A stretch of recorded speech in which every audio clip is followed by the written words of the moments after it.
problem solving in chemistry. Chemists use various mathematical skills in their work. In this lesson, you will learn about some mathematical skills that chemists use in making measurements and solving problems as part of their work. You will use these skills to do your own work in chemistry. Goals for the lesson: solve problems that include measurement conversion between SI, which is the metric, and English system. Understand the basis of scientific notation. Demonstrate the ability to correctly express significant figures. So chemists express numbers in scientific notation.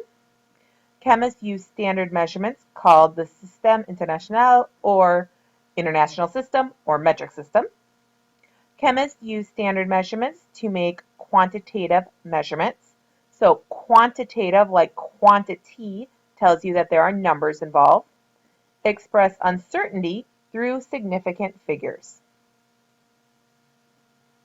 In science, we use the metric system, also known as SI or Système International. Why? If you are discovering a new life-saving medicine, sorry, I wrote the word medicine twice, you need people all over the world to know how much of each chemical it takes to make the medicine. Therefore, we need a common math language. That math language is the metric system. If you grew up using both the metric and English system, you would find the metric system is a lot easier because it is based on units of 10. Chances are you did not grow up with a metric system. We will be using it and practicing it all year, but here are the key points you need to know for this lesson. Number 1. To measure mass, we use grams or kilograms. 1 kilogram equals 1,000 grams. There is a YouTube video in the announcements titled How to Convert Metrics that you should watch if you do not feel 100% comfortable with metrics. Number 2. To measure liquid volume, we use liters or milliliters. 1 liter equals 1,000 milliliters. To measure the volume of a solid, we can use length times width times height. For example, a box that is 2 centimeters by 3 centimeters by 4 centimeters would have a volume of 2 times 3 times 4 equals 24. However, units are incredibly important in chemistry. Seriously, you will get so many questions wrong all year if you don't learn your units. You treat units in chemistry equations like you treat letters in algebra class. They can be multiplied, divided, and cancel out. That means our math equation is really 2 centimeters times 3 centimeters times 4 centimeters equals 24 centimeters times centimeters times centimeters. In algebra class, what is x times x times x? It's x to the third. What would our unit be in the story problem? It would be centimeters cubed. So our complete answer is 24 cubic centimeters, or 24 centimeters to the third power. All right, so basically, I know I get lazy too, and I just write the numbers, but I cannot stress enough in chemistry class how important the units are, because we're multiplying the units in this case, and second semester we're going to do a couple weeks on stoichiometry where it's all about the units. So learn them now and practice them. Chemists make measurements and use them in their work. When doing research and conducting experiments, chemists spend a great deal of time making measurements. A chemist may need to carry out a specific chemical reaction to make a new compound, so he must measure the masses or volumes of starting material and products. Sometimes measurements involve very large or very small numbers, which the chemist must represent in some convenient shorthand. The chemist may need to use material that has been measured by someone else using a different system of measurement. He must then be able to convert the quantity into SI or metric equivalent used in science. The chemist may need to use his measurements in a formula to solve for some unknown information. A chemist's measurements may have some degree of uncertainty depending on the precision of the instrument. So when they talk about uncertainty, they're talking about if he's measuring with this graduated cylinder, is it exactly 10 milliliters? Is it 10.1, 10.2? Or does he have to estimate and say, it's about 10.3? So how far is he estimating? To the 0.3? Or can he estimate to hundredths or thousandths? A chemist measures a substance for analysis or experiments. This next section will mention mass. Mass is how much stuff something is made of. For example, your mass is made up of your skin, organs, fingernails, etc. If you were to go on the moon, would your mass be the same? Yes, as you still have all of your parts. If you go to the moon, will your weight change? Yes. Weight is your mass multiplied by the force of gravity. Since there is less gravity on the moon, you would weigh less on the moon, but your mass would be the same. It helps in chemistry to think of mass like weight, but remember, technically, they are different. Mercury is a dense liquid metal. Mercury is an unusual substance. It is a metal, but it is liquid at room temperature. It is not usually found as an element in nature, but rather as a compound, mercury sulfide, which abbreviated HgS. So Hg for the mercury and S for the sulfur, or the mineral cinnabar. One of the physical properties of mercury is its density. Density is the ratio of the mass of a substance to the volume that it occupies, and is calculated by the formula density equals mass over volume, where D is density, M is the mass in grams, abbreviated G, and V is the volume in cubic centimeters, or it can be milliliters. The density of liquid mercury is 13.6 grams per cubic centimeter. The density of water is 1 gram per cubic centimeter. So you can see that mercury is much denser than water, like 13 times denser. So if you put mercury in water, would it sink or would it float? It would sink. Objects that are more dense than water will sink. Objects that are less dense than water will float. So in order to float, what would the density have to be?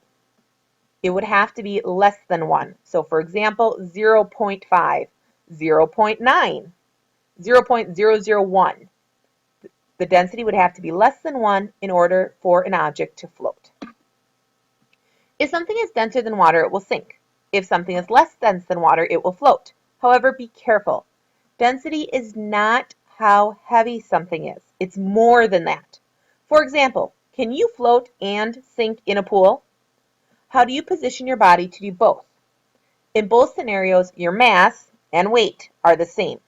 What changes is how you spread out your body. The volume of your body when you lay flat and float versus when you curl up in a ball and sink. Therefore, your density is different even though your mass is the same. Okay, so be careful because sometimes people say how heavy it is density and it's not. It's how much mass there is, so kind of how heavy it is, but also how much space it's occupying. So you and your body are more dense when you curl up in a ball than when you lay out flat, and that's why you can float and sink in the pool. If you have a mass of 7,500 grams and a volume of 1,000 cubic centimeters, what is your density? So go ahead and hit pause if you can figure it out on your own. The first thing you do when you do a word problem in chemistry class, list what you know. Mass equals 7,500 grams, volume equals 1,000 cubic centimeters. Notice I included the units. What formula are you going to use? That would be our second step. Density equals mass over volume. Step 3, put in your numbers. So density equals 7,500 grams divided by 1,000 centimeters cubed. Answer is 7.5. But what is the unit? Well, in our units, we have gram divided by centimeters cubed, and neither cancel, so your complete answer is 7.5 grams per centimeter cubed. If you get the number correct, but the unit wrong, you're going to lose points. You have to be practicing writing down your units every single time. Mercury. Mercury has many uses in instruments such as thermometers and barometers. Barometers measure pressure, like in the weather. In detonators for explosives, in street lights, as paint pigments, and for extracting ores like those of gold and silver. Mercury is also quite toxic and can damage brain cells and liver cells, which is why you should never touch it.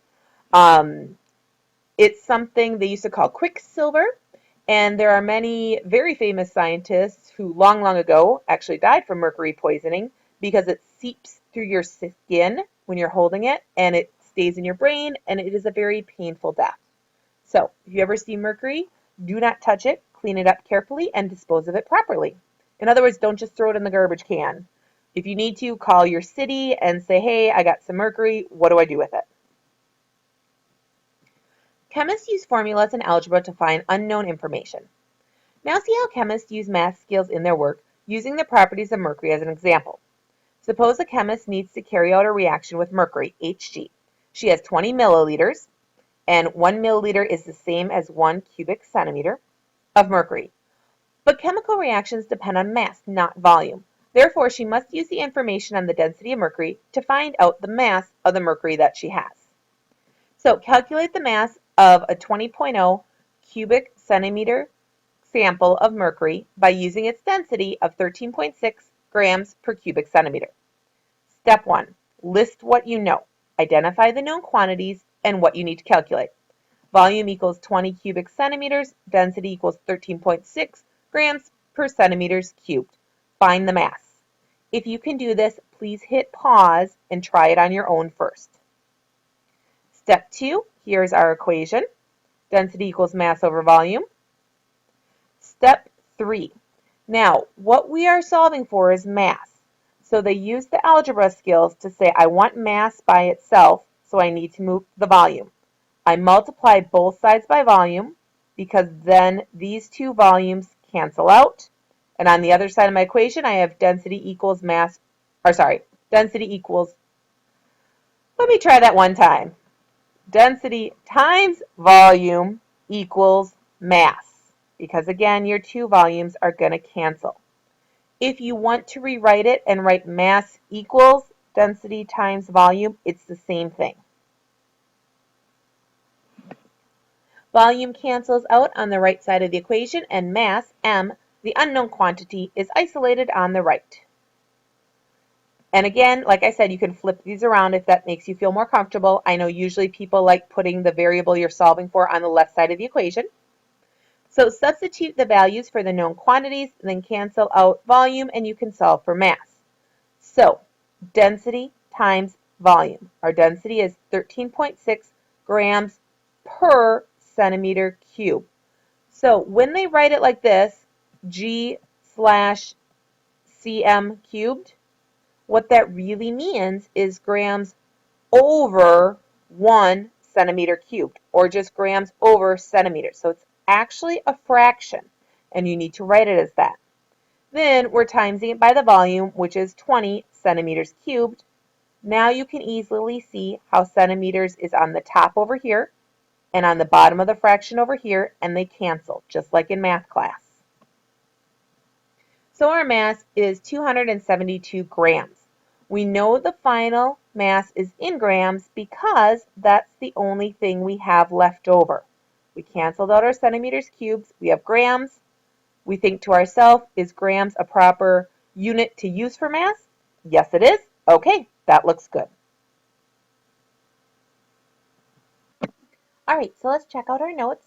I kept the goals in the first paragraph and the keywords and pronunciation, but I did add a few more. I added mass.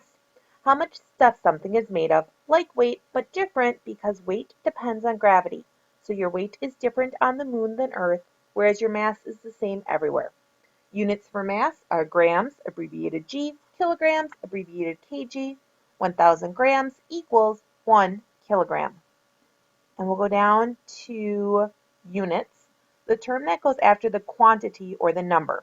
Example, my mass is 90 kg, where kg is the unit for mass, or in other words, kilogram.